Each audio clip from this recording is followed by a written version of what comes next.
Mr. Westerfield, if you would, just pull the mic up close to you and identify yourself. Okay, I will. You recognize, speak on the bill. I'm Steve Westerfield. Thank you for letting me speak, Mr. Chairman and members of the committee.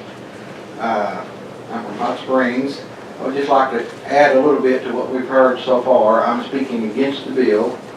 I think we should consider that in 1860, it was a bad time in the United States. At that time, Arkansas was composed of about 440,000 people. Of that number, 3.5% of those people were slaveholders. However, over 96% of those people were not slaveholders. In the election of 1860, Arkansas cast all of its votes for the Vice President of the United States, John C. Breckinridge. It cast 0 votes for Abraham Lincoln, who hadn't even bothered to have his name put on Arkansas' ballot. Nevertheless, when the coastal states began to leave the Union, Arkansas was not enthusiastic about that prospect. Although the governor of Arkansas wanted the legislature to secede, the legislature refused and called for a state convention.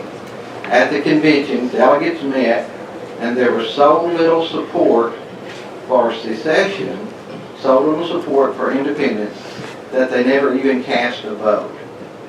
However, the convention did refer the matter to an election that was set for August of 1861, and at that point, the very people themselves, the people who had elected the delegates to the convention, would get the vote individually on the prospect of independence. The convention, however, was worried, by the fact that ever since the election of 1860, and the first southern states began to leave the Union along the coast, the federal government had been threatening war. So at the convention, when it set the election for August 1861, it did reserve the right to reconvene if the United States declared its intention to commence a war against any of the southern states, whether in the Union or out of the Union. So at that point, the convention adjourned, and then unfortunately we know that South Carolina seized Fort Sumter. There were shots fired. No one was killed, but nevertheless, the federal government used that as an excuse to launch a war against the seven coastal states that had left the Union. And Abraham Lincoln sent a letter to all the states requiring that they submit soldiers to invade, for his use to invade the southern states that had left the Union. When that happened, the convention reconvened, and they discussed at length their options. And it appeared they had 2 options. They could participate, take up arms, and wage an aggressive war against their brothers and sisters in Texas and Louisiana and Mississippi and all along the Gulf Coast. Or they could take up arms in defense of independence. And that's what happened. That's how Arkansas, who didn't even really support secession, came to leave the Union. They did that as a matter of principle. They did that reluctantly. And Arkansas suffered greatly. Although we weren't the largest state, per capita, we contributed more men to the defense of independence than any other southern state. At the end of the war, 1/3 of the adult male white population in Arkansas was either dead or badly wounded or disabled. And our ancestors acted honorably. I mean, what would we have done in their shoes? Would we have taken up arms in offense against others, or we would have chosen to take up arms in self-defense? Clearly, the easy choice The safe choice would have been to take up arms and offense against those states that have left the Union. I feel compelled to stand in defense of my ancestors and in defense of the star that's on Arkansas's flag. And I thank you very much for your time. Any question from committee members? Thank you, Mr. Westerfield. Signed up to speak, Nick Fitzpatrick. Are you in the room, sir? Yes, sir.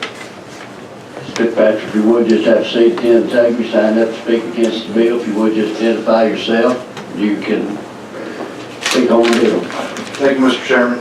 My name is Nick Fitzpatrick. I'm the Lieutenant Commander of the Sons of Confederate Veterans in the Arkansas Division. A couple of things, I don't want to parrot too much of what my colleagues have already said.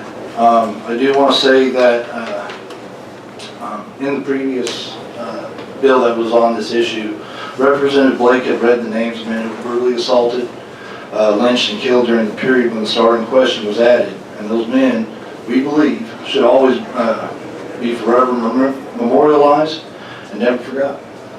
However, I must argue that those hateful atrocities some 50 to 60 years after the war were not the Confederacy that is being symbolized on our flag. We've also learned that in these past few weeks it is foolhardy to assume the motivations behind decisions made by previous legislations. Although it does stand to reason that perhaps the star represented a government, but stand to reason that perhaps the star less represented a government, but more so the 73,901 fathers and sons who sacrificed all in uncertain conditions with an uncertain outcome for this state. Is this not what we ask of our men and women in uniform today? Because that's exactly what the state of Arkansas asked of its citizens in May of 1861. To condemn them is to condemn anyone who has or will call themselves patriot. We have somehow reached a point in our culture when we have taken history and re-examined it under a modern-day microscope with modern-day ideologies. It is no wonder that we have become such an easily hurt and offended society when using this method of understanding. Not myself, nor any of the men sitting behind me, bear hateful hearts. What we see occurring is an insult to our history, an insult to the men who marched and died for their state, and an affront to the education of history. I conclude reminding this committee that this state is not, or this star is not there to cause offense any more than any other star on the flag. I believe it is there to educate, as do any monument or memorial, so we and future generations may look upon and ask why, when, and how. I thank you for your time. Thank you, Mr. Fitzpatrick. Any questions from committee members? Seeing none. Committee, that's